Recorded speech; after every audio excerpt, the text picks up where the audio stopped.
Now, of course, yesterday the Toronto Argonauts hammered the Winnipeg Blue Bombers, humbling them 42-3. During the game, Rahib Ismail, Matt Dunnigan, and the pinball Mike Clemens were all injured. We have this update on the Grey Cup-bound Argonauts.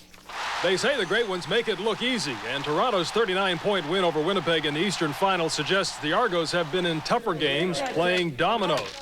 But there was a certain physical cost to doing business in the Eastern Final. Pinball Clemens and Rocket Ismail sat out the second half. Clemens with turf toe, still on the limp, but he'll be ready for the Grey Cup. And the Rocket's brain had unscrambled to the point where he could still dodge the media today in celebration of his 22nd birthday. His mild concussion still around in headache form. But quarterback Matt Dunnigan is iffy after getting crunched by Quincy Williams in the first half yesterday. The team doctor says there was no fracture in his shoulder as he expected, but if Dunnigan plays, it will mean playing through pain. If that's possible, if I'm to the point where I can, throw the football, and if the freezing and whatnot will help, then hey, let's go for it. He says there's no danger involved because it's not a weight-bearing area. But players weren't the only casualties. Among the scathed, head coach Adam Rita. Is this like losing the bet? No, I just told him, we win it, I cut it. It just means Rita has less hair to pull out in the wake of his latest quarterback injury. Dunnigan is still the starter, but it's conditional.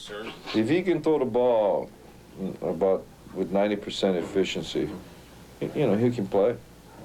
But I'm going to assume that he can't, so I can get Ricky ready.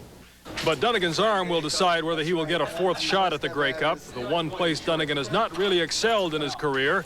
In fact, he started against the Argos in their last appearance back in 1987 and was pulled for Damon Allen. If championships are the measure of greatness, then Dunnigan still has something to prove. I think that's everybody's desire across the league, no matter what position you play, and certainly it's one of mine. Of course, since this is the first Calgary-Toronto Grey Cup in 20 years, it sparks the memory of the Argos' greatest disaster. 2 minutes left.